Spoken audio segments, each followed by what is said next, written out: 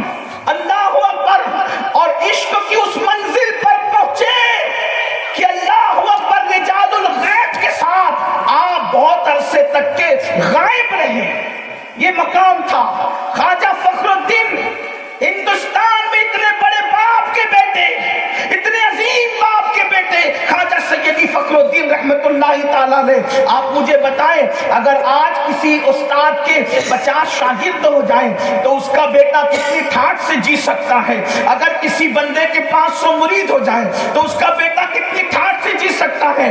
مگر بارے غریب نواز, اللہ اکبر, 90 لاکھ کو کلمہ پڑھانے والے غریب نواز, قطب الدین کو قطب الاقطاب بنانے والے غریب نواز, فرید الدین کو فرد فرید بنانے والے غریب نواز, جس کی نگاہوں کے فیض سے نظام و صابر بنتے ہیں, وہ غریب نواز جب اپنے بیٹے ان کے صاحبزادے تشریف لائے, بابا جان ہمارے لیے کیا حکم ہے؟ تو سرکار غریب نواز فرماتے, بیٹا حلال روزی کے بغیر کوئی اللہ تک نہیں پہنچ سکتا, اس لیے تمہیں یہاں کے قریب کے ایک دیہات میں سلوار جانا ہے, اور وہاں جا کر کے تمہیں بڑے باپ کے بیٹے کی حیثیت سے اپنی مشیخت کا اعلان نہیں کرنا, بلکہ وہاں جا کے کھیتوں میں کام کر کے اپنے ہاتھ سے حلال روزی کمانا ہے. اس لیے کہ جب تک انسان حلال کما کے خود نہیں کھاتا وہ اللہ کی دوستی کا مقام حاصل نہیں کر سکتا. اندازہ فرما. حالانکہ سرکار غریب نواز حضرت خواجہ فخر الدین کو اپنے پاس رکھتے تو بھی کوئی ایپ کی بات نہ تھی. اس کے بعد اپنی بیٹی کو رابعۃ الاصل بنایا, بی بی حافظہ جمال, خواتین میں حافظ قرآن. سرکار غریب نواز رضی اللہ تعالیٰ عنہ نے اپنی شہزادی کو اللہ اکبر قرآن کی حافظہ بنایا, اور علم تصوف میں اتنی مہارت عطا کی, وہ مقام عطا فرمایا کہ اللہ اکبر سرکار غریب نواز کی شہزادی علم تصوف میں وہ مقام رکھتی تھی, وہ عظمت اور بزرگی رکھتی تھی کہ بہت سارے اولیاء جب تصوف کے معاملے کے اندر کسی گتھی کو الجھ جاتی تو پردے کے پیچھے سے بی بی حافظہ جمال سے تصوف کے ان مسائل کو سن کر ان گتھیوں کو وہ سلجھاتی ہوئی نظر آتی, اور ام المومنین اما جان سیدہ عائشہ صدیقہ رضی اللہ تعالیٰ عنہا کی گویا کہ یاد تازہ کرتی نظر آتی کہ ام المومنین سیدہ عائشہ صدیقہ پردے کے پیچھے سے ہزاروں صحابہ اور تابعین کی استادی کرتی نظر آتی ہے. اس کا جلوہ میرے محلہ میں سرکار غریب نواز کی شہزادی نے دکھایا. یہ سرکار غریب نواز کی تربیت کا نتیجہ تھا. مکرانہ والوں, گرد نواز سے آنے والوں, آج میں آپ سے پوچھنا چاہتا ہوں کہ اللہ اکبر, ہم نے اپنے بچوں کو دولت تو دی, اچھے لباس تو دیے, اچھی کاریں تو دی, اچھے اللہ اکبر کاروبار تو دیے, کیا ہمارے بچے دین جانتے ہیں اور کتنا دین جانتے ہیں؟ بتاؤ. جتنا علم و فرض ہے, نکاح اور طلاق کے معاملات کو لے لیں, نمازوں کے معاملات کو لے لیں, کاروبار کے معاملات کو لے لیں, نماز جنازہ کے معاملات کو لے لیں, علم العقائد کے معاملات کو لے لیں. بتاؤ کہ ہمارے بچے یہ سب کچھ جانتے ہیں؟ بڑی دردناک صورتحال ہے. آج لوگ یہ کہہ رہے ہیں صرف کہ بچیاں غربت کی وجہ سے مرتد ہو رہی ہے. صرف بچیاں مرتد نہیں ہو رہی ہے بلکہ بچے بھی مرتد ہو رہے ہیں, جوان بھی دین سے نکل رہے ہیں. اور وجہ کیا ہے؟ اللہ اکبر, گھروں میں مذہب کی تعلیم نہیں ہے, گھروں میں مذہب کا ماحول نہیں ہے. یاد رکھنا, ہم کوئی پیشن گوئی نہیں کر رہے ہیں کسی صوفیہ ولی اور صاحب کشف کی حیثیت سے, بلکہ حالات کا اندازہ کر کے مفکرین سے سن کر آپ تک پہنچا رہے ہیں. اے میری قوم کے جوانوں, اگر دین کے بارے میں یوں ہی تساہلی برتی گئی, یوں ہی سستی برتی گئی, تو اللہ نہ کرے کہ ایسا نہ ہو کہ آپ کے بچے کلمہ پڑھنے والے تک نہ رہیں, کلمے کے منکر ہو جائیں. آپ کیا سمجھتے ہو؟ آج جب میں آپ کے سامنے ایک مقدمہ رکھنا چاہتا ہوں, اور کسی کی برائی کے لیے نہیں, صرف آپ لوگوں کو دعوت فکر دینے کے لیے. آپ نے ایک نام سنا ہوگا, ہندوستان کی سرزمین پر سب سے پہلا فتویٰ انگریزوں کے خلاف جس ہستی نے دیا ہے, اس ہستی کو دنیا اللہ اکبر مجاہد حریت حضرت علامہ فضل خیر آبادی کے نام سے جانتی ہے. کون فضل خیرآبادی جس نے انگریزوں کو دھول چٹایا ہے؟ کون فضل خیرآبادی؟ ہزاروں انگریزوں کے بچے، اللہ اکبر، جج کے فن میں فضل خیرآبادی کے شاگرد تھے۔ کون فضل خیرآبادی؟ ایک جج کا، ایک انگریز کا بچہ فضل خیرآبادی کا شاگرد تھا۔ جب فضل خیرآبادی، علامہ فضل خیرآبادی رحمت اللہ تعالی علیہ پر مقدمہ چلایا گیا بغاوت کا، ہم انقلاب کہتے ہیں، وہ بغاوت کہتے ہیں، انگریز اس کو بغاوت کا نام دیتا ہے، انگریز اس کو غدر کا نام دیتا ہے، انگریز اس کو دھوکے کا نام دیتا ہے۔ فضل خیرآبادی کو کورٹ میں انگریز جج جو شاگرد تھا، جو شاگرد تھا آج وہ جج بن چکا تھا، اس نے کہا استاد میں آپ کو جانتا ہوں، محبت کرتا ہوں، پیار کرتا ہوں، بس آپ اتنا ایک مرتبہ کہہ دیجئے کہ جس نے جہاد کے فتوے پہ دستخط کی ہے فضل حق نام تو اس کا ہے، مگر وہ فضل حق میں نہیں ہوں، کوئی اور ہے۔ فضل حق کون؟ فضل حق امام المنطق جسے کہا جاتا تھا وہ فضل حق۔ علامہ سے جب کہا آپ کی جان بچا لوں گا مرشد، تو فضل خیرآبادی نے کہا تھا واللہ ایک جان نہیں، اگر ہزاروں جانیں اللہ دے تو میں دین کی عظمت میں قربان کر دوں گا، میں پمانگے توہل کہوں گا۔ وہ فضل حق میں ہی ہوں جس نے فتویٰ جہاد کا انگریزوں کے خلاف دیا ہے۔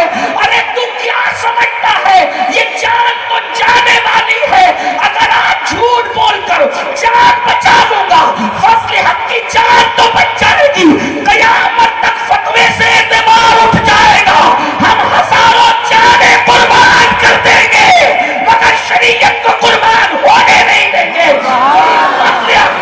وہی فضل حق۔ پھر اس کے بعد انڈمان کی زمین پہ بھیجا گیا، کالے پانی کی سزا دی گئی، دریائے شور جسے کہا جاتا ہے، چاروں طرف سے پانی پانی ہے، کوئی زمینی راستہ نہیں ہے۔ اس کالی کوٹری میں فضل خیرآبادی کو بیل گاڑی کے پہیے سے باندھ کر بیل کو چلایا جاتا۔ فضل خیرآبادی جب بیل گاڑی کے پہیے سے بند کر ہڈیاں کڑ کڑ کرتی تو اس وقت فضل کہتی ہے اغثنی یا رسول اللہ، اغثنی یا رسول اللہ، اغثنی یا رسول اللہ۔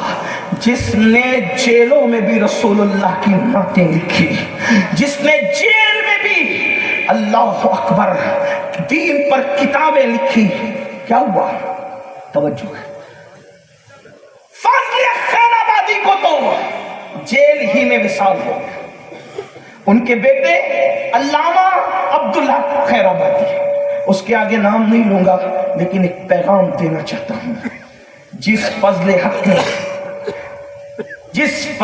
نے اتنے بڑے بڑے منطق اور فلسفے کے امام پیدا کیے، جس نے ہندوستان کی جمود اور تعطل والی سرزمین پر انقلاب کی آواز اٹھا کر انگریزوں کو بھگانے کا بیڑا اٹھایا، اور اپنے بیٹے کے اندر وہ جذبہ پیدا کیا کہ ان کے بیٹے علامہ خیر الدین خیرآبادی رحمت اللہ علیہ کہتے تھے اگر میرا انتقال بھی ہو گیا اور ہندوستان آزاد ہو گیا تو میری قبر پر آ کے بتا دینا کہ آج انگریز ہندوستان چھوڑ کر جا چکا ہے تو مجھے قبر میں سکون ملے گا۔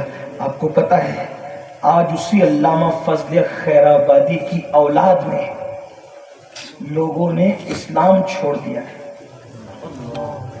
ان کے گھر کے اکثر فرد، میں علامہ کی برائی کرنے نہیں بیٹھا، صرف دعوت فکر دینے بیٹھا، اتنے بڑے امام، بہت پرانی 400-200 سال کی بات نہیں، کل کی بات۔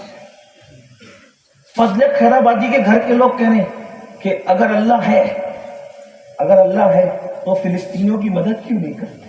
فضل خیرآبادی کے گھر کے لڑکے کہہ رہے ہیں، میں نام نہیں لوں گا اس لیے کہ نام لینے سے کوئی مسئلہ حل نہیں ہوتا۔ آپ سے پوچھتا ہوں فضل خیرآبادی کے سامنے اپنا علمی مقام کیا ہے؟ تقویت الایمان کے رد میں جس نے تحقیق الفتاوی لکھ کر کے پوری دنیا کے اندر انقلاب کی آواز اٹھائی، اتنا بڑا محقق جس کو امام المنطق فضل خیرآبادی کون ہے؟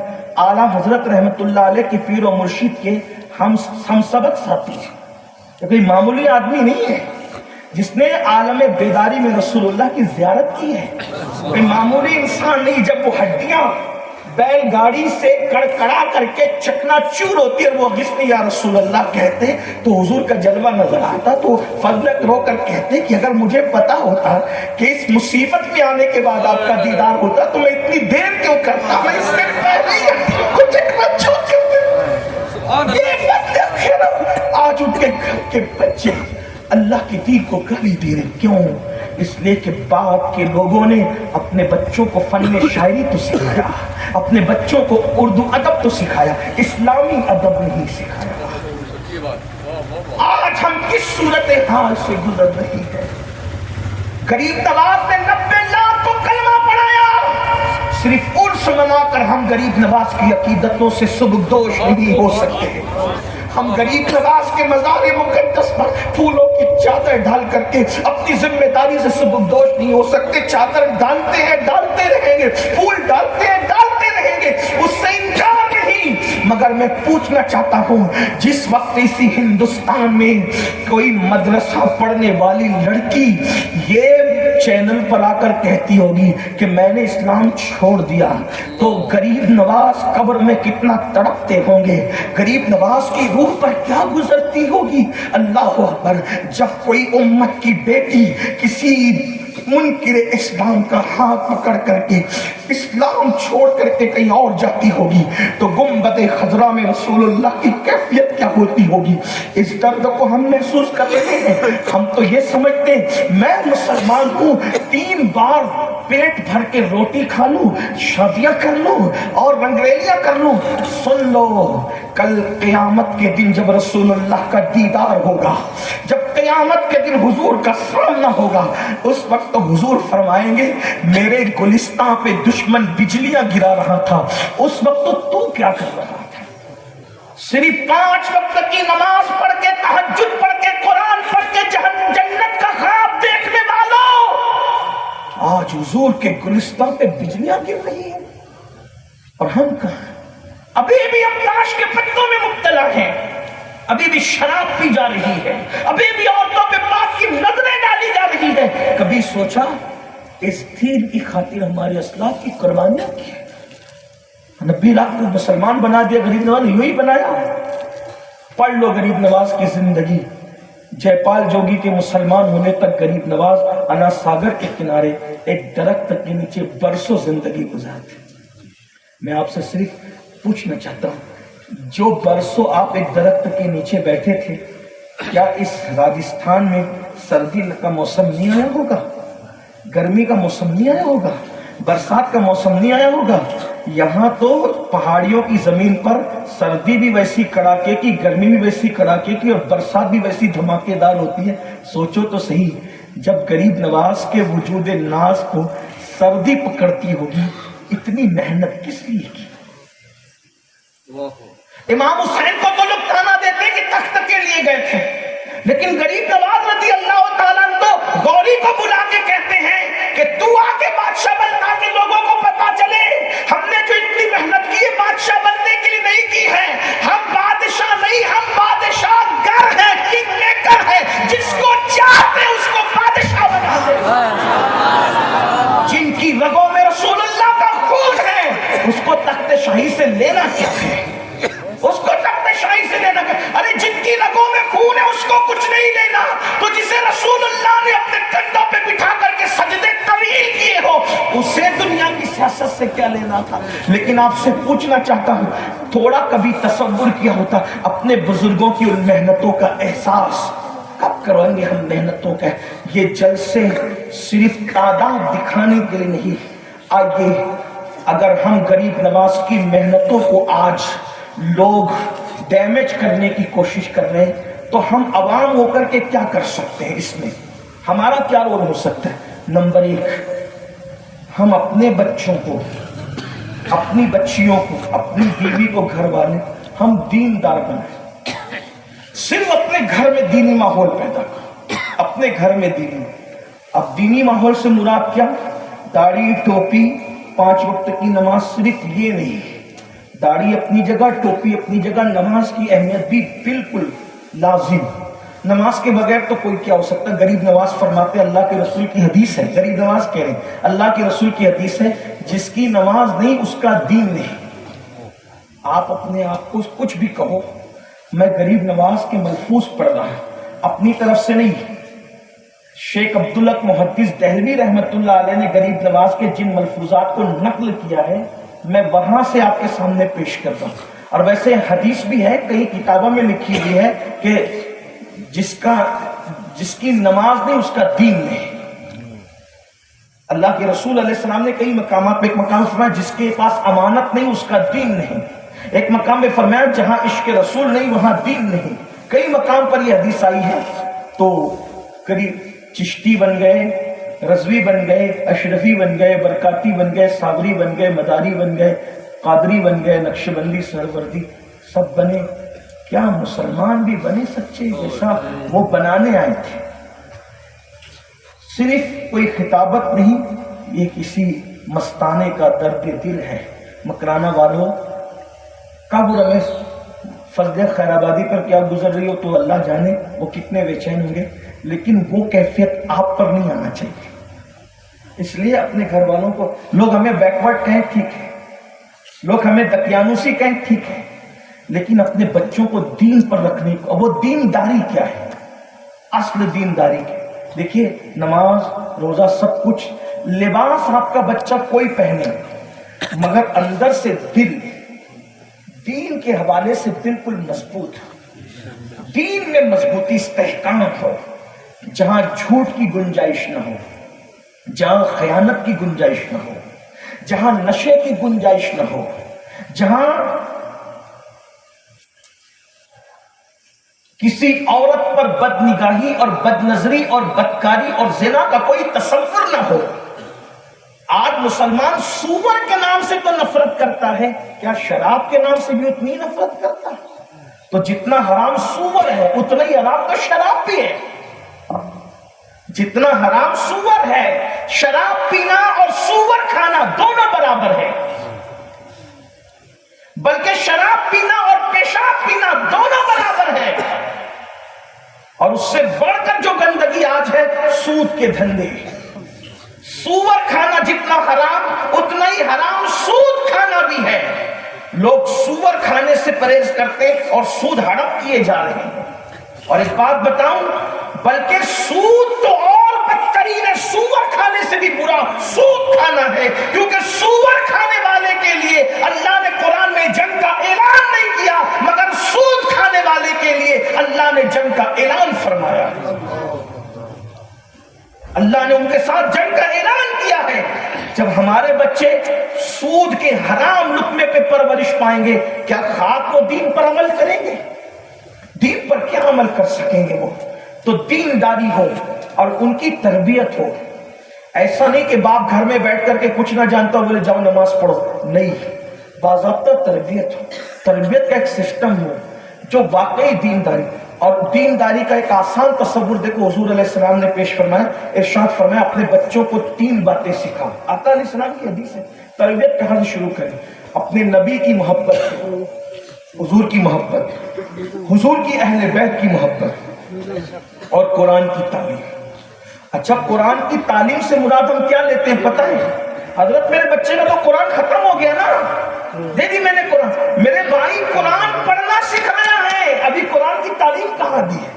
قرآن پڑھنا الگ ہے، قرآن کی تعلیم الگ ہے. تعلیم سے کیا مراد ہے؟ قرآن کہتا کیا ہے؟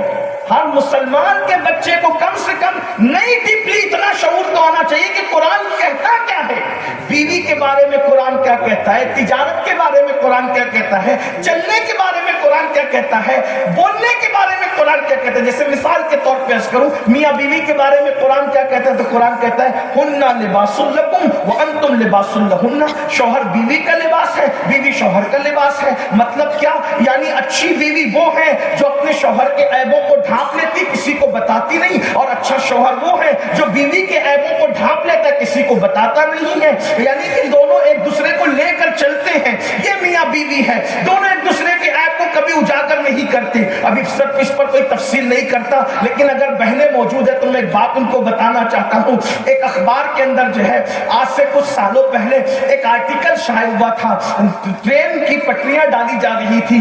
کہنے والے کہتے ہیں, لکھنے والے لکھتے ہیں کہ ٹرین کی پٹریاں قبرستان سے گزرنے والی تھی. تو قبرستان کے ذمہ داروں سے حکومت کے لوگوں نے بات کی, ایک کام کرو, ہم دوسری جگہ ادھر سے تمہیں بڑھا کے دیتے ہیں, رستے میں قبرستان کی زمین آ گئی, تھوڑی سی زمین ہمیں دے دو تاکہ ہم قبرستان سے پٹریاں گزار لیں. وہ مجبور ہو گئے حکومت کے ہاتھوں, دوسری بڑی زمین لے لی اور یہ زمین انہوں نے چھوڑ دی. جیسی پٹریاں ڈالنے کے لیے کھدائی ہونے لگی تو کیا دیکھا, برسوں پرانی ایک قبر ہے, وہ اس میں کھلتی ہے اور کفن بھی میلا نہیں ہوتا ہے, کفن بھی صحیح سلامت ہوتا ہے. اللہ اکبر.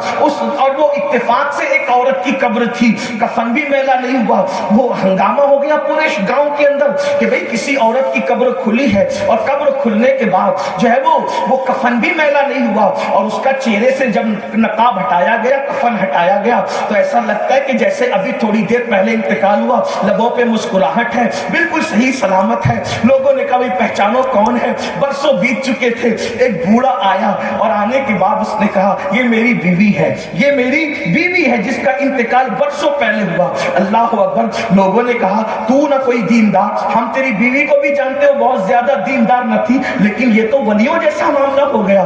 اس نے کہا بس چھوڑ دو, میں اس سے زیادہ کچھ نہیں کہتا, اسے منتقل کر دو. تھی بڑی نیک, لوگ کہیں نہ کہیں, کہا نہیں تجھے بتانا پڑے گا کہ آخر اس میں نیکی کیا تھی, اس میں پرہیزگاری کیا تھی, اس میں تقویٰ کیا تھا. اگر بہنیں موجود ہیں تو دل کے کانوں سے سن لیں. اس نے بہت ٹالنے کی کوشش کی لیکن لوگوں نے چھوڑا نہیں. تب اس شخص نے بتایا کہ میں نامرد تھا, جس وقت میری شادی میرے ماں باپ نے زبردستی کرا دی, میں نامرد تھا, لیکن یہ شرافت کی ایسی مجسمہ تھی کہ اس نے میرا راز کبھی کسی پہ ظاہر نہیں کیا. اپنے شوہر کے عیب پہ پردہ ڈالا ہے. شاید یہ اسی کا صلہ ہے کہ اللہ نے اس کی جسم کو قبر میں بھی صحیح سلامت رکھا. اور آج کل کی عورتیں گھر جاتی ہے تو پورے گھر کا چٹھا کچا کھول کر کے اپنے میکے میں سناتی, بلکہ چار باتیں بڑا چڑھا کر کے لگاتی ہے. اور شوہر اپنے دوستوں میں بیوی کی برائی کرتا ہے. یہ اسلامی شوہر کا کوئی تصور نہیں, یہ اسلامی بیوی کا کوئی تصور نہیں. پھر اس کے بعد قرآن کو دیکھیں. قرآن جو ہے وہ قرآن کی تعلیم کی بات آئی تو عرض کر رہا تھا, قرآن بول چال کے بارے میں کیا کہتا ہے, تو قرآن صاف سیدھی بات کرتا ہے. وَقُولُوا قَوْلًا سَدِيدًا, لوگوں سے سیدھی سیدھی بات کیا کرو, میٹھی بات کیا کرو, شولے نہ بولا کرو, یعنی کہ بات کرنے کے معاملے میں سچی سیدھی کہا کرو. اللہ اکبر. اس کے بعد قرآن مقدس چلنے پھرنے کے بارے میں کیا کہتا ہے, قرآن کہتا ہے وَلَا تَمْشِ فِي الْأَرْضِ مَرْحًا, زمین پر اکڑ کر کے مت چلو, یعنی تکبر اور گھمنڈ سے مت چلو. آج کل کے نوجوان لڑکے اگر جم کرتے ہیں, جم کرنے کے بعد جب وہ چلیں گے تو کیسے چلیں گے, اللہ اکبر, بازو بتا بتا کر کے چلیں گے. جانتے ہیں زمین کو چیر پھاڑ نہیں دے گا تو. اللہ اکبر. ایک شخص ایسی زمین پہ اکڑ کے چل رہا تھا گھمنڈ کے ساتھ, حالانکہ حدیث پاک میں آتا ہے جب کوئی زمین پر اترا کر اکڑ کے چلتا ہے تو زمین کہتی ہے مجھ پر اترا کر اکڑ کر چلنے والے, کل تم میرے اندر آئے گا تو جب میں دبوچوں گی تو تجھے تیرے تکبر کا پتہ چلے گا, تجھے تیرے گھمنڈ کا پتہ چلے گا. زمین پر اکڑ کر مت چلو. کچھ لڑکے قیمتی بائک پر بیٹھتے تو سمجھتے ہیں کہ جیسے میں زمینی مخلوق ہو ہی نہیں. گھمنڈ مت کرو. جو اللہ دینا جانتا ہے وہ اللہ چھیننا بھی جانتا ہے. نہ جوانی پر, نہ دولت پر, نہ نسب پر, نہ علم پر, نہ عمل پر, نہ تقویٰ پر, کسی چیز پہ گھمنڈ نہ کرو, اس لیے کہ اللہ رب العزت کی بارگاہ میں کچھ نہیں دیکھا جاتا. ان اللہ لا ينظر الى صورکم والى اموالکم ولکن ينظر الى قلوبکم. نہ اللہ تمہارے چہرے دیکھتا ہے نہ تمہارے مال دیکھتا ہے, وہ تو تمہارے دلوں کو دیکھتا ہے, وہ تو تمہارے قلب کی کیفیت کو دیکھتا ہے. اسی لیے تصوف میں لوگ کہتے ہیں اچھا کھانا چھوڑ دو, اچھا پینا چھوڑ دو, اچھے کپڑے چھوڑ دو, صوفی بن جاؤ گے. ہم قادری لوگ اس کو نہیں مانتے, کیونکہ ہمارے مرشد غوث اعظم فرماتے ہیں روکھا سوکھا کھانے سے کوئی صوفی نہیں بنتا, اور ہلکے پھلکے کپڑے پہننے سے کوئی صوفی نہیں بنتا. فرماتے ہیں صوفی نہ کھانے کا نام ہے نہ کھانا چھوڑنے کا نام ہے, صوفی نہ کپڑے پہننے کا نام ہے نہ کپڑے چھوڑنے کا نام. صوفی تو دل کے زہد کا نام ہے. دل یار سے لگ جائے اسی کو تصوف, دل یار, اور وہ کسی کا بھی دل لگ سکتا ہے. بلکہ ہمارے یہاں تو یہ ہے کہ نفل و روزہ رکھ کے صبر کرنے والا اور اچھا کھانا کھا کے شکر کرنے والا ثواب میں دونوں کو برابر کر دیا گیا۔ تو تصوف کیا ہے؟ اور پھر کہتے ہیں تصوف کل کے کل مخلوق کی خدمت کرنا، خدمت خلق کا نام ہے۔ سرکار غریب نواز رضی اللہ تعالی عنہ ارشاد فرماتے اللہ کے نزدیک سب سے بڑا گناہ، اللہ کے نزدیک سب سے بڑا گناہ کیا ہے؟ فرماتے کسی مسلمان کو ذلیل کرنا اللہ کے نزدیک اس سے بڑا کوئی گناہ ہے نہیں۔ اللہ رب العزت کو اس وقت بڑی اذیت ہوتی ہے جب تم کسی مسلمان کو ذلیل کرتے ہو، رسوا کرتے ہو۔ آج دیکھ لیں ہم کسی کی عزت کا خیال تو دینداری اپنے اندر پیدا کر، نمبر 1 دینداری، نمبر 2 وہ دینداری پھر کہتا ہوں میڈ ان انڈیا دینداری نہیں، وہ جو صوفہ والا دین تھا وہ کتنا خوبصورت تھا، اگر اسی کو بتانے لگے تو ایک وقت چاہیے۔ اس میں سخاوت بھی ہے، عدالت بھی ہے، شجاعت بھی ہے، صداقت بھی، سب کچھ ہے۔ اس میں یہ ہے کہ خود پیاسے رہ کے دوسروں کو پلا دو۔ وہ کون سا دین ہے؟ آئیے خوبصورت بات آئی سننے ذرا، دینداری وہ کیسی دینداری ہے، کیسی دینداری۔ ایک مرتبہ عید کا دن تھا، توجہ کریں، عید کا دن تھا، مدینہ منورہ کی عید، مدینہ وہاں تو ہر دن ہی عید ہے، ہر رات شب قدر ہے، لیکن اور وہ بھی کب عید؟ مدینہ شریف کی جب اللہ کے رسول ظاہری حیات میں موجود تھے۔ ایک عورت مدینہ شریف کی بڑی غریب تھی، سیدہ کائنات مخدومہ فاطمہ الزہرا کی بارگاہ میں سلام کی نظر لے کر کے آئی۔ اس کے 2 بچے تھے جو امام حسن اور امام حسین کے ہم عمر تھے۔ دیکھو کیا انداز ہے، دین کا انداز کیا ہے۔ آئی سلام پیش کیا، چھوٹے چھوٹے بچے ساتھ میں تھے، بی بی صاحبہ سیدہ مخدومہ فاطمہ الزہرا، سخی باپ کی سخی بیٹی، صابر باپ کی صابرہ بیٹی۔ اللہ اکبر، مخدومہ کائنات نے پوچھا ارے تیرے بچوں کو عید کے نئے کپڑے نہیں ملے؟ اس نے کہا بی بی ہم قسمت کے مارے، وقت کے ہارے، حالات کے ستائے، ہمارے پاس نئے کپڑوں کی گنجائش کہاں، اسی لیے تو آپ کے گھر آئی ہوں تاکہ سلام کی نظر بھی کر دوں گی، اور میرے بچے شہزادوں کے ہم عمر ہیں، تو آج عید کے دن آپ کے شہزادوں نے نئے کپڑے پہنے ہیں، تو جو پرانے کل تک پہنے تھے وہ تو اتر گئے ہوں گے، تو شہزادوں کا اترن لینے کے لیے آئی ہوں کہ اپنے بچوں کو شہزادوں کا اترن پہنا دوں۔ اتنا کہنا تھا، شہزادے سو رہے تھے حسنین کریمین، بی بی صاحبہ نے دونوں کو اٹھایا، اٹھا کر کے نئے کپڑے اتارے اور پرانے پہنائے اور دونوں نئے کپڑے دے دیے۔ اس عورت نے کہا بی بی یہ کیا کر رہی ہیں؟ فرمایا ہم لوگ اللہ کے نام پر پرانا پھٹا نہیں دیتے، ہم پرانا اپنے لیے رکھتے ہیں اور اچھا اللہ کے لیے دیتے ہیں۔ جب تو آئی ہے اللہ کے لیے لینے کے لیے تو پھر اللہ کے لیے تو اسی طرح دیا جائے۔ یہ دینداری کا تصور تھا، یہ دینے کا۔ آج تو جو کہیں نہیں چلے گا وہ اللہ کے نام پہ دیا جاتا ہے۔ مسجد کے اندر سب سے پھٹی نوٹ کہیں نہ چلے، جو پیٹرول پمپ پہ نہ چلے، ادھر نہ چلے، بینک میں نہ چلے، وہاں نہ چلے، وہ مسجد میں دی جاتی ہے۔ اللہ ہو اسی طرح ذہین بچوں کو ڈاکٹر، ٹیچر، انجینئر بنایا جاتا ہے، اور جو کسی کام کا نہیں ہوتا وہ کہتے اس کو کوئی دین کے کام میں لگا دو، اس کو معذرت استغفر اللہ۔ یہ حال ہے، یہ صورت ہے۔ جو باسی کھانا فریج میں پڑا پڑا 3 دن گزر چکا اللہ کے نام پہ دے دو، جو کپڑا پھٹ گیا اللہ کے نام پہ دے دو، جو جوتا پھٹ گیا اللہ کے نام پہ دے دو۔ میرے بھائیوں کہاں کی فکر ہے؟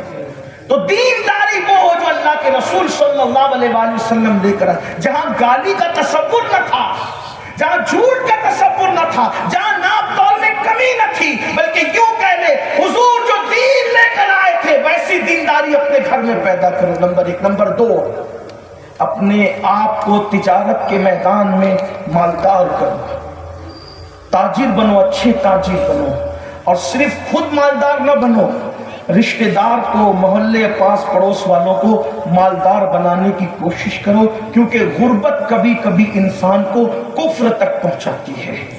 ایک بات عرض کرتا ہوں، بات سمیٹتے ہوئے، آج جو شور ہو رہا ہے نا، بچیاں مرتد ہو رہی ہے، بچے مرتد ہو رہے ہیں، میرے اپنے اندازے کے مطابق، اندازہ غلط بھی ہو سکتا ہے، اکثریت جو ارتداد کی طرف جا رہی ہے 90%، اس میں کہیں نہ کہیں غربت کو عمل رکھا ہے، غریبی۔ ہم چند لوگ اگر مالدار ہیں نا، جن کو دولت مل رہی ہے، تو وہ بہت خوش فہمی میں ہے کہ سب اچھے، یعنی ہم اچھے تو سب اچھے، ایسا نہیں ہے۔ اور ایک بات یہ بھی یاد رکھنا میرے بھائیوں، جو خود پیٹ بھر کے کھا کے سو جائے اور پڑوسی بھوکا سوئے اس کی خبر نہ کرے، اللہ کے رسول فرماتے وہ مومن نہیں ہو سکتا۔ جو خود کھا کے سوئے پڑوسی بھوکا سوئے۔ آئیے میں آپ کے سامنے ایک بات پیش کروں، کیسے لوگ مرتد ہونے کی طرف اور مجبوری میں لوگ کیسے جاتے ہیں۔ آج آپ کو پتا ہے دنیا کے اندر اکثریت میں اگر لوجوں میں کسی قوم کی بیٹیاں بک رہی ہے تو وہ کلمہ پڑھنے والی بیٹی ہے۔ سگنلوں پہ بھی کون مانگ رہا ہے برقع پہن کے؟ اکثریت کلمہ پڑھنے والوں کی۔ اور ہمارا انداز ہے کہ ہم وہاں پر حصہ لیتے ہیں جہاں بڑی تصویریں چھپتی ہیں، ہمارا نام ہوتا ہے۔ جو اللہ کے لیے کرنے کا اس میں کچھ جلدی ہم حصہ نہیں لیتے۔ ایک آرٹیکل میں یہ بات سامنے آئی کہ ایک شخص تھا، اس کو کینسر کا مرض ہو گیا، وہ کینسر کا مریض ہو گیا، اس کی بیوی بیمار ہوئی، 5 بیٹیاں تھی، 5 کے 5 خوبصورت تھی، لیکن خوبصورت ہونے کے باوجود بھی جو آتا تھا صرف دیکھ کے چلا جاتا تھا، کیونکہ ان کو یہ امید تھی کہ یہاں سے کچھ ملنا ملانا نہیں ہے۔ دیکھیے میں آپ سے یہ بات عرض کرنا چاہتا ہوں، حضرت شمس ملت بہت بے باک خطیب اور حق گو آدمی، ان کی سرزمین ہے تو آپ لوگ حق سننے کے عادی ہیں، تو عرض کر رہا ہوں منافق نہ بنا۔ صرف جلسوں میں، کانفرنسوں میں درد بھری باتیں کرنے سے مسئلے کا کوئی حل نہیں۔ کوئی لڑکی مرتد ہو گئی، سب اس کو واٹس ایپ پہ کلپیں گھماتے رہتے ہیں، بہت بڑی خدمت انجام دیتے ہیں، اس سے مسئلے کا حل نہیں۔ جو بہت بڑے بڑے دیندار کہلاتے ہیں نا، بہت مذہب کے ٹھیکیدار کہلاتے ہیں، وہ بھی جب بہو ڈھونڈنے نکلتے ہیں تو وہ بھی سنت کو سامنے نہیں رکھتے، دین کو سامنے نہیں۔ ہر آدمی سوچتا ہے مال کہاں ملے گا، الا ماشاءاللہ، دولت کہاں ملے گا۔ خوبصورت بچیاں، شریف بچیاں، باکردار بچیاں، دیندار بچیاں گھر میں سسکیاں لے رہی۔ ایک پوری فیملی پوری کے پوری مرتد ہوئی، پوری کی پوری مرتد، مہاراشٹر میں مرتد ہوئی۔ ان بچیوں کے پاس جب دیندار لوگ گئے، پہلے تو انہوں نے سب کو بھگا دیا، کاٹ دیا، پھر ایک سنجیدہ طبقہ علماء کا گیا، انہوں نے کہا ہم لڑنے جھگڑنے نہیں آئے، صرف اتنا بتا دو مرتد کیوں۔ انہوں نے کہا سب بہنوں ایک سے ایک ہے، اگر ہمیں دیکھو ہم کتنے خوبصورت ہیں، اس کے باوجود بھی کوئی مسلمان لڑکا ہمیں اس لیے قبول کرنے کے لیے تیار نہ تھا کہ ہم غریب تھے، ہمارا باپ جہیز دینے کے قابل نہ تھا۔ اور انہوں نے کہا روتے ہوئے بابا ابھی بھی اندر سے ہم مسلمان ہیں، لیکن کیا کریں جب مسلمان لڑکوں نے نہیں اپنایا تو ہم نے کسی منکر اسلام کا ہاتھ تھام لیا۔ اور اب آپ آئے، جب ہم سسکیاں لے رہے تھے تب آپ کہاں تھے؟ یہ جو علماء کا درد ہے نا، آپ اس کو نگیٹو لیتے ہیں۔ جب یہ بات کہی جاتی ہے کہ میرے پیر کی مزار پر 1,00,000 روپے کی چادر چڑھانے کی مجھے کیا ضرورت ہے؟ 1,000 کی چڑھاؤنا 99,000 بچا کر ان غریبوں کے سر پہ آنچل ڈال دوں جو آنچل نہ ہونے کی وجہ سے مرتد ہو رہی ہے، اور وہ بھی اپنے پیر کی اصالِ ثواب کے لیے میں کروں تو میرا پیر چادر سے زیادہ مجھ سے خوش ہوگا۔ کیوں؟ اس لیے کہ اس امت میں جو سب سے بڑا پیر ہے، افضل البشر بعد الانبیاء بالتحقیق، انہوں نے اپنی بیٹی اور بیٹوں سے کہا کہ مجھے نئے کفن میں مت کفنانا، مجھے پرانا کفن پہنا کر اللہ کے سپرد کر دینا، اس لیے کہ نئے کپڑوں کی ضرورت مردوں سے زیادہ زندوں کو ہے۔ اگر اللہ ناراض ہے تو قیمتی کفن بھی جہنم کی چادر بن جائے گا، اور اگر اللہ راضی ہے تو پھٹا پرانے کفن کی کیا حیثیت، جنت کا لباس پہنا دیا جائے۔ صدیق کی فکر یہ ہے، صدیق اکبر کی، کہ مجھے نیا کفن دینے کی بجائے نیا کپڑا کسی غریب کو پہنا دینا، مجھے پرانے کپڑوں میں دکھنا، یہ فکر ہے۔ اور جب ہمارا کیا حال ہے، ہم تو عرس کے نام پہ، جلسوں کے نام پہ، اور پتہ نہیں شادیوں کے نام پہ کروڑوں روپیوں کو آگ لگا. میں کہتا ہوں اگر صحیح سمت میں زکوٰۃ، صدقات، خیرات ہی حقداروں تک پہنچ جائے، 10 سال میں ہندوستان کا کوئی مسلمان غریب نہیں ہوگا، کسی کی بیٹی اور بیٹا مرتد نہیں ہوں گے. تو میں بات جو کرنے چلا تھا وہ کر کے اپنی بات پوری کر لوں، ختم کر لوں، کیونکہ غریب نواز کی محنتیں داؤ پہ لگی ہوئی ہیں اور ہم لوگ بہت چین سے بیٹھے. اللہ نہ کرے اگر آج آپ نے احساس نہیں کیا، آپ کو شاید مرنے کے بعد احساس ہو. آپ کے بچے جب کلمے کا اللہ نہ کرے منکر ہو جائے، اللہ نہ کرے کسی کا بچہ ایسا، ہم کبھی نہیں چاہتے، لیکن صرف آپ کو آگاہ کریں. سونا جنگل رات اندھیری چھائی بدلی کل.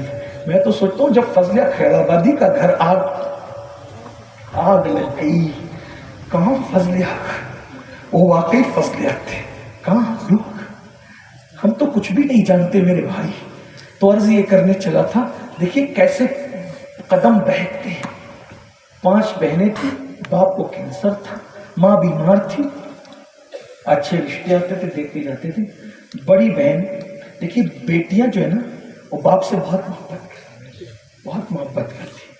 میں نے بھی کتابوں میں پڑھا تھا، بزرگوں سے سنا تھا، اور جب میں نے یہ حدیث پڑھی نا کہ بیٹیوں کا باپ اور میں محمد جنت میں اتنے قریب ہوں گے جیسے 2 انگلیاں قریب ہیں، تو میں نے بھی اللہ سے دعا کہ اللہ مجھے ہی بیٹی دی، اور اللہ نے دیا بھی. تو اس کے بعد پھر مجھے احساس ہوا کہ میں سوچتا تھا کہ جتنا محبت بیٹی کرتی، جتنا سوچتا تھا اس سے زیادہ بیٹی کرتی محبت، اور باپ سے بہت محبت کرتی بیٹی. اللہ جس سے بیٹی دے اس کو اس کا احساس بھی دے. آقا فرماتے ہیں جس نے بیٹی کا دل دکھایا اس نے مجھ محمد کا دل دکھایا، روحی فدا صلی اللہ علیہ وسلم. یہاں تک فرمایا جب سفر سے واپس جایا کرو تو پہلے بیٹوں سے نہ ملا کرو بلکہ پہلے بیٹی سے ملا کرو. اور آقا علیہ السلام خود بھی جب سفر سے واپس لوٹتے تھے کسی سے نہیں ملتے تھے، پہلے سیدہ فاطمہ الزہرا کے گھر تشریف لے جاتے. ان کے گھر رشتے آئے اور سب کچھ ہوا، لیکن کسی نے کیا نہیں. آپ سے پھر کہتا ہوں ختم کر دو رسومات کو، ختم کر دو جہالت کو، اور اپنے معیار کا مالدار رشتہ ڈھونڈنے کے بجائے اتنا سوچ لو اگر میں کسی غریب کو اپنا لوں گا تو اس کا ایمان بچ جائے گا، اس کا ایمان بچ جائے گا تو حضور خوش ہو جائیں گے. اور حضور کی خوشی سے بڑی ہمارے لیے کوئی دولت نہیں ہو سکتی، کوئی نعمت نہیں ہو سکتی. میں اتنا اللہ کی قسم اٹھا کر کہہ رہا ہوں جہیز چند سالوں میں ختم ہو جائے گا. حضور کو خوش کر دیا تو اتنی برکت ہوگی کہ قیامت تک کبھی ختم نہیں ہو سکتی. ہاں صحیح کہہ رہے ہیں، اللہ اکبر. تو اس بیٹی نے جو 5 بہنوں میں ایک بڑی بہن تھی، اس نے سوچا 5 بہن کی شادی بھی کرنی ہے، باپ کا علاج کرنا ہے، کینسر، کوئی چندہ نہیں دیتا، کوئی مدد نہیں کرتا، کوئی امداد نہیں کرتا. اس نے پلان کیا کہ بہنوں کی شادی ہو جائے گی، وہ خوش ہو جائے گی، باپ کے علاج کا بھی انتظام ہو جائے گا، لیکن مجھے اپنے آپ کو داؤ پہ لگانا پڑے گا. وہ سوچا اگر ایک جان داؤ پہ لگتی ہے اور ساری بہنوں کی زندگی سنور جاتی ہے تو سستا سودا ہے. تو اس نے فیصلہ یہ کیا کہ آج سے میں اپنا جسم بیچنے کا دھندا شروع کروں گی. خوبصورت تو تھی، اور اس نے اس رات وہ فیصلہ کیا. ایک بات یاد رکھنا، ہم مردہ نبی کا کلمہ نہیں پڑھتے، ہم زندہ نبی کا پڑھتے، اور زندہ نبی کا بھی اس نبی کا جو ہماری جان سے زیادہ قریب ہے. اور اتنا یاد رکھنا، فاروق اعظم فرماتے ہیں جب تم کوئی گناہ کرتے ہو تو رسول اللہ کو رنجیدہ کرتے ہو قبر میں. اس کا مطلب یہ ہے کہ امت کی کوئی بیٹی اگر غربت کی وجہ سے اپنا جسم بیچنے کے لیے اگر داؤ پہ لگاتی ہے عزت کو، قبر انور میں حضور کے دل پہ کیا گزرتی ہے، حضور کے دل پر کیا کیفیت ہوتی ہے. سوچو، غور کرو. عشق رسول کے دعوے داروں، آپ کو آپ کے عشق رسول کا واسطہ.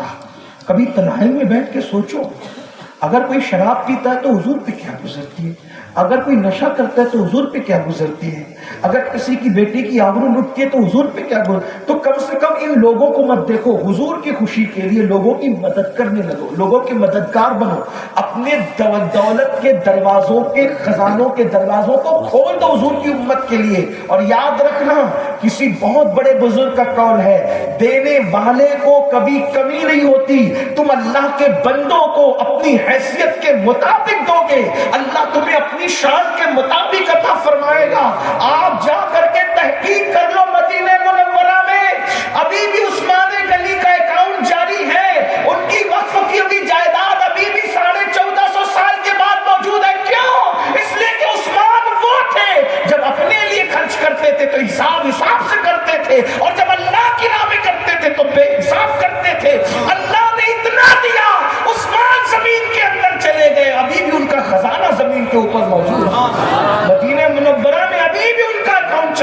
جا کر کے دیکھو، تحقیق کرو، ان کی وقف کی ہوئی زمین پہ بلڈنگیں بن رہی، حرم کے لیے ابھی بھی وقف ہے، جا کے دیکھو۔ تو اللہ دینے والوں کو کبھی محروم نہیں کر، بس دین بچانے کے لیے کچھ کام کر جاؤ، لوگوں کو اٹھاؤ۔ جو بچے غریب ہیں، اچھے تجارت کر سکتے، ان کے لیے کوشش کرو، کبھی کچھ نہ کچھ کرتے رہو، بس یہ کہ ایمان بچے، پڑھاؤ لکھاؤ، تعلیم عام کرو، دوسروں کے بچوں کو بھی پڑھاؤ لکھاؤ۔ تو اس لڑکی نے کیا سوچا، آج سے میں جسم بیچ دوں گی اور بیچتے رہوں گی، بہنوں کی شادی ہو جائے گی۔ اور پھر اس کے یہاں تو میک اپ کو کچھ سامان بھی نہیں تھا، منہ دھلا، اور دھلنے کے بعد چادر ڈالی، اور چادر ڈال کے چپکے سے بہنوں کو کہا بابا کو نہ بتانا، میں ابھی آتی ہوں۔ اور وہ گئی جہاں عورتیں جسم بیچتی تھی، وہاں جا کر اس بازار میں بیٹھ گئی۔ پوچھا جائے گا آپ سے بھی اور ہم لوگوں سے بھی، ہمیں تو یہی فکر کھائی رہتی ہے کہ ہم سے پوچھا جائے گا، کیونکہ ہم لوگ بھی کہیں نہ کہیں صرف درد و بھری باتوں ہی میں مصروف ہیں۔ رونا رو رہے ہیں، لیکن عملی طور پہ ہم بھی نہیں کچھ کر پا رہے اور آپ بھی نہیں کچھ کر رہے۔ ابھی جلسہ ختم ہوگا، آپ اپنے گھر جا کے سو جائیں گے، ہم اپنے گھر جا کے سو جائیں گے، یہی ہے۔ اقبال کا ایک شعر ہے، پتہ نہیں اقبال کا ہے یا نہیں، لیکن لوگ کہتے ہیں کہ اقبال بڑا اپدیشک ہے، اقبال بڑا اپدیشک ہے، من باتوں میں موہ لیتا ہے، گفتار کا غازی بن تو گیا، کردار کا غازی بن نہ سکا۔ کچھ نہیں کر رہے ہیں، عمل کے میدان میں نہیں۔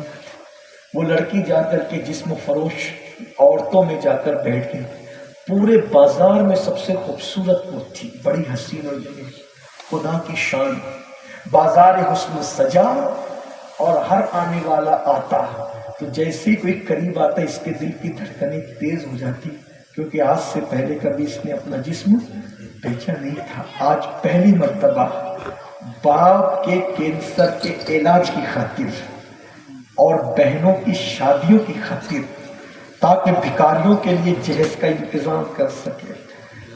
غریب تھے نا تو نہیں کچھ ہو رہا تھا، تو کم سے کم مال کا وزن بڑھ جائے، بہنوں کی شادی ہو جائے، باپ کا علاج ہو جائے، اس کے لیے جسم بیچنے بیٹھی تھی۔ جو آتا قدرتی طور پہ ایسا لگتا جیسے اس کی گردن کوئی کھینچ کر نیچے کر دیتا اور وہ گزر جاتا، اس کو کوئی دیکھتا بھی نہیں۔ ایک کے بعد دوسرا، تیسرا، چوتھا آتے گئے جاتے گئے، اٹھا کر لے جاتے گئے۔ شام سے لے کر آدھی رات تک جب کوئی اس کو نہ لے گیا اور بازار حسن ختم ہو گیا، کوئی لے کر کے نہیں گیا، سب ختم ہو گیا، لینے والے بھی چلے گئے، جانے والیاں بھی چلی گئی۔ یہ بظاہر ناکام مگر حقیقت میں کامیاب، پھوٹ پھوٹ کے روئی اپنے نصیبے پر، تھی تو کامیاب لیکن ظاہر میں ناکام ہو گئی، رو رہی تھی۔ جسم بیچنی آئی، حیا بیچنی آئی۔ غریب کے پاس سوائے حیا اور غیرت کے ہوتا کیا ہے؟ وہ ایک چیز تھی، وہ بھی بیچنی آئی مگر کسی نے خریدا نہیں۔ ادھر آدھی رات ہو چکی تھی، باپ کی سانس رکنے لگی، بہنیں بے چین ہو گئی، گھر میں قیامت صغرا قائم ہو گئی۔ بھررائی ہوئی آواز میں باپ بیٹیوں سے پوچھتا، کہاں گئی تمہاری بہن؟ بیٹیاں کہتی، بابا ابھی آتی ہوں کہہ کر گئی لیکن ابھی تک نہ آئی۔ غریب کے لیے تو آبرو ہی سب کچھ ہوتی ہے، ایمان کے بعد پریشان ہو گئے، رونے لگے، دستک ہوئی، دل تھام لیا باپ نے۔ بہنوں نے دروازہ کھولا تو باپ نے بھررائی ہوئی آواز میں کہا، کہاں گئی تھی؟ تو باپ کے قدم پکڑ کے کہا، بابا پہلے معاف کر دو پھر بتاؤں گی کہاں گئی تھی۔ کہاں گئی تھی بتا، اور آدھی رات کو کیوں آئی، کہاں تھی اب تک؟ تو کہا بابا پہلے معاف کرو نا۔ کہا میں نے معاف کیا مگر بتا کہاں گئی تھی۔ بابا آپ کے کینسر کے لیے کوئی مسلمان ہماری مدد نہیں کرتا، محلے والے مدد نہیں کرتے۔ ہاں باپ کے چہلم پر 40 دیگ پکانے والے ہیں، آپ کے کینسر میں ہماری مدد نہیں کرتے، دواؤں میں مدد نہیں کرتے۔ میں یہاں بڑھ کے بات کہنا چاہتا ہوں، باپ کے چہلم پر کسی کے منہ میں پلاؤ کا لقمہ ڈالنے کی بجائے کیا ہم ایصال ثواب کے لیے دوا کا لقمہ نہیں ڈال سکتے؟ باپ کی ایصال ثواب کے لیے قرآن خرید کر مسجد میں دینے کی بجائے ہم ایصال ثواب کے لیے کسی کے آپریشن کی ذمہ داری نہیں لے سکتے؟ قرآن مسجدوں کے اندر تھپی تھپی تھپی در تھپی رکھا ہوا ہے، کوئی اس کو پڑھنے والا نہیں. قرآن بڑھتے جا رہے ہیں، ٹرک کے ذریعے سے قبرستان میں دفن کیے جا رہے ہیں. کب تک کے رسومات کے پیچھے بھاگو گے؟ ایصال ثواب کا مطلب کیا ہے؟ ثواب کا کوئی بھی کام کرو اور ایصال کرو، اور یاد رکھنا سب سے بہترین ایصال ثواب وہ ہے جس کی امت کو ضرورت ہے. اس لیے کہ اللہ کے رسول سے صحابی نے پوچھا تھا کہ میری ماں کے لیے ایصال ثواب کرنے کیا کروں؟ تو اللہ کے رسول نے فرمایا تھا مدینے والوں کو پانی کی ضرورت ہے، پانی کے لیے کنواں کھدوا دو. اس دن پانی کی ضرورت تھی، آج لوگوں کو دوا کی ضرورت ہے، آپریشن کی ضرورت ہے، قلم دینے کی ضرورت ہے، کتاب دینے کی ضرورت ہے، پھٹے ہوئے لباس والوں کو لباس بنانے کی ضرورت ہے، اور کماری بیٹیوں کو سہاگن بنانے کی ضرورت ہے. ایصال ثواب کا تصور ہر دور میں ضرورت کے مطابق بدلتا رہے گا. تو اس نے کہا بابا آپ کی دوا کا کوئی ہماری مدد نہیں کرتا، آپ کو مرتے تو نہیں دیکھ سکتے، بہنوں کو رشتے آتے ہیں کوئی قبول نہیں کرتا غربت کی وجہ سے. میں نے سوچا کہ آج سے میں اپنا جسم بیچوں گی اور اپنی بہنوں کو خوشحال کر دوں گی، آپ کی دوا کا انتظام کروں گی. باپ کی آنکھیں پھٹی کے پھٹی رہے گی، منہ کھلا کے کہا پھر کہ بابا اللہ کی قسم کھا کے کہتی ہوں گئی تو تھی جسم بیچنے، لیکن تیرے بیٹی کا حسن سب عورتوں سے زیادہ تھا، مگر کسی نے مجھے ہاتھ بھی نہیں لگایا. ہاتھ لگانا تو دور کی بات ہے، کسی نے مجھے دیکھا تک نہیں. بابا جو بھی میرے قریب آتا ایسا لگتا کہ جیسے اس کی گردن کوئی کھینچ کر کے نیچے ڈال رہا، اس کی گردن کھینچ کر نیچے ڈال رہا. کوئی مجھے دیکھا تک نہیں، نظر اٹھا کے دیکھا تک نہیں، سب آئے اور چلے گئے. باپ نے کہا اللہ تیرا شکر ہے. پھر بیٹی سے کہا میری بیٹی اللہ کی قسم آدھی رات تک نہیں، اگر پوری زندگی بھی تو اس بازار حسن میں بیٹھتی تو تجھے کوئی آنکھ اٹھا کے دیکھ نہیں سکتا تھا. بیٹی نے کہا آپ کو اتنا یقین کیسے ہے؟ مجھے اپنے آپ پہ نہیں میرے نبی کے فرمان پہ یقین ہے. رسول اللہ نے فرمایا کما تدین و تدان، جیسا کرو گے ویسا تمہارے ساتھ کیا جائے گا.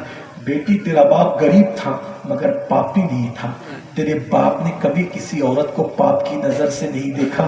انشاءاللہ اسی کی برکت ہے کہ میری بیٹیاں بھی پاپ کی نظر سے کبھی دیکھی نہیں جائے گی. یہ تصور ہے، لیکن اندازہ فرمائے اس طرح سے غلط طرف لوگوں کے قدم جاتے ہیں.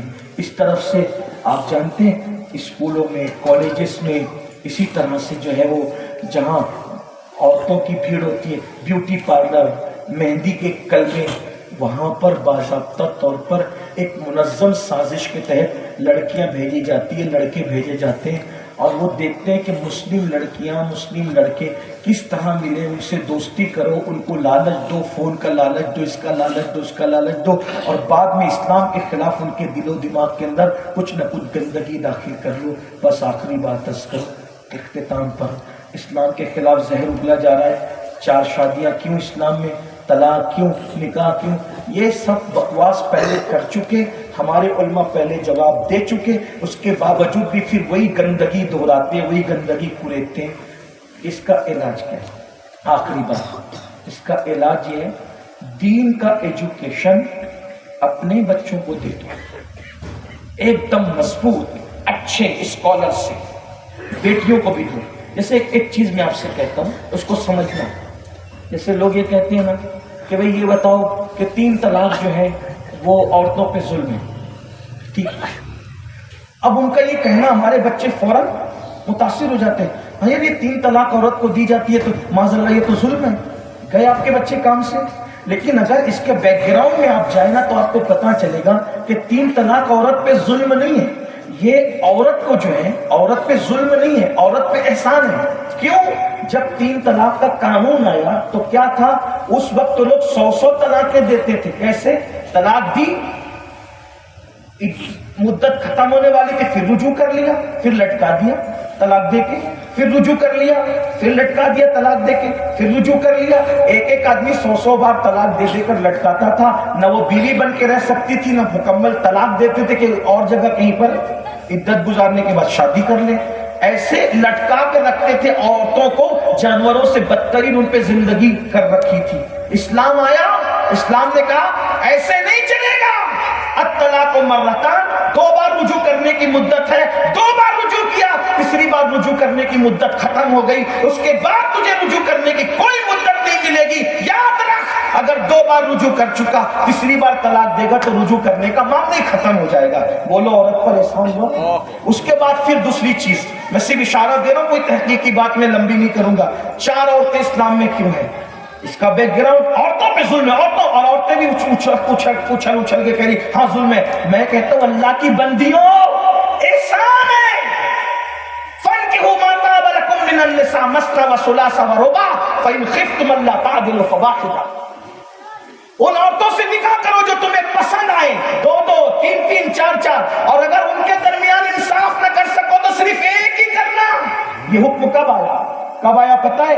10 عورتیں ہوتی تھی، 50 عورتیں ہوتی تھی، 100 عورتیں ہوتی تھی، 700 عورتیں ہوتی تھی، یہ حکم آنے سے پہلے جب 700 ہوتی تھی، 900 ہوتی تھی، 10 ہوتی تھی، 50 ہوتی تھی، اسلام آ کر بولتا ہے 700 نہیں کرنا، 10 نہیں کرنا، 20 نہیں کرنا، 50 نہیں کرنا۔ اسلام نے انگنت کو 4 پہ لا کے مقید کیا، اور اس 4 میں بھی پھر یہ قید لگائی انصاف کر سکتے ہو تو دوسرا سوچنا، اگر انصاف نہیں کر سکتے ایک ہی پہ اکتفا کرنا۔ بتاؤ احسان کیا کہ ظلم کیا؟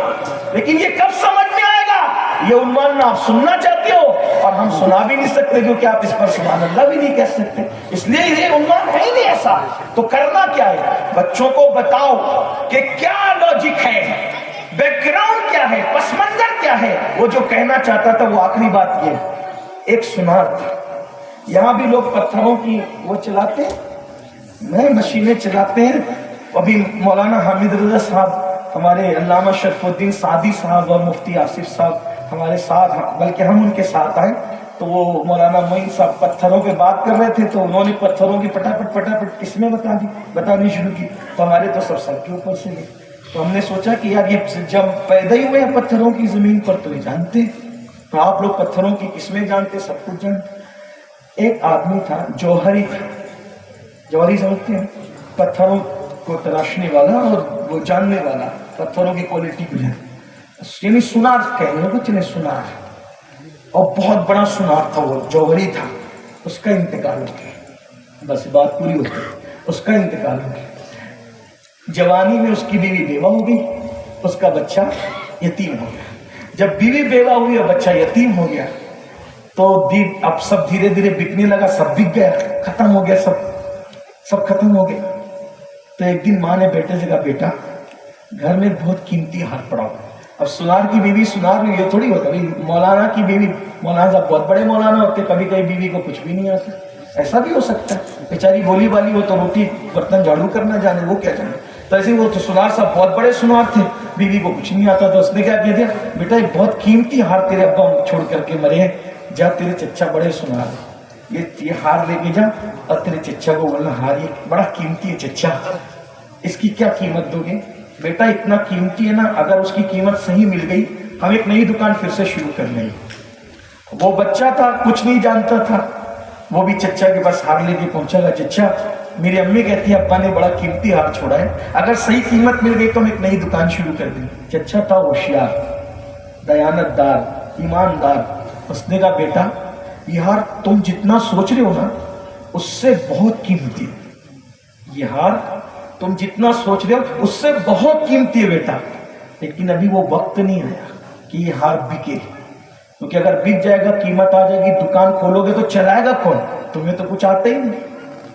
تو ایک کام کرو، تم میرے یہاں نوکری کرو، میں تم کو سناری کا فن سکھا دوں گا، جوہری کا فن سکھا دوں گا، عمر بھی بڑھ جائے گی اور تمہیں ابھی پیسوں کی ضرورت ہے تو میں تمہیں تنخواہ دوں گا، اچھی تنخواہ دوں گا، تیرا گھر چلتا رہے گا، تو بڑا ہو جائے گا، جوہری بن جائے گا، پھر اس وقت ہم وہ ہار بیچیں گے اور ایک نئی دکان اچھی سی بنائیں گے، پھر تم اس کو چلانا۔ اس کے دماغ میں بات بیٹھ گئی، وہ لے گئے، ہار چھپا دیا، اس نے رکھ دیا، چچا کی دکان پہ آتا رہا، چچا پوری ایمانداری کے ساتھ اس کو جوہری کا فن سکھاتا رہا۔ جب وہ بڑا ہو گیا، جوان ہو گیا، تو ایک دن چچا نے کہا بیٹا ذرا وہ ہار جو تم چند سال پہلے لائے تھے وہ ہار لاؤ نا، بڑا قیمتی تھا نا وہ ہار، ہم اس کو بیچ کے دکان بنائیں گے۔ اس نے کہا چھوڑو چچا اس ہار کی بات، ارے نہیں لاتے کیوں نہیں؟ ارے چچا جب میں فن جاننے لگا نا جوہری کا تو مجھے خود پتا چلا وہ ہار قیمتی نہیں، وہ تو نقلی ہار ہے۔ بولے بیٹا اسی دن کا انتظار تھا، اگر میں اس دن کہتا نا یہ ہار نقلی ہے تو تو کہتا کہ یتیمی کا ناجائز فائدہ چچا اٹھا رہا ہے اور میرے بچپنے کا ناجائز فائدہ اٹھا کر کے یہ سب کچھ کر رہا ہے۔ تو میں نے تجھے اس دن منع نہیں کیا، میں نے تجھے ایجوکیشن دیا جوہری کا، جب تجھے خود آنکھ مل جائے گی تو تو خود پہچانے گا اصلی اور نقلی کیا ہے۔ بس یہی چاہتا ہوں ہمارے بچے اصل اور نقل مذہب میں فرق نہیں کر پا رہے، اصل اور نقل مسلک میں فرق نہیں کر پا رہے ہیں، سچائی اور جھوٹ میں فرق نہیں کر پا رہے ہیں۔ ان ننھے سے معصوم بچوں کو ایجوکیشن دے دو، ان کو آنکھ دے دو، ان کو نظر دے دو تاکہ یہ سچائی پہچان سکے۔ جس دن ان کو سچائی کا علم مل جائے تب ان کو پتا چلے گا دنیا میں اسلام جیسا کوئی مذہب نہیں ہے، قرآن جیسی کوئی کتاب نہیں ہے، شریعت مصطفیٰ جیسا کوئی قانون نہیں ہے انشاءاللہ، اور اہل سنت جیسا کوئی مسلک نہیں ہے انشاءاللہ۔ پھر دیکھنا بہاریں ہی بہاریں ہوگی، لیکن یہ ذمہ داری اپنی ہے۔ اللہ ہم سب کو توفیق بخشے۔ گفتگو کے درمیان کوئی غلطی ہو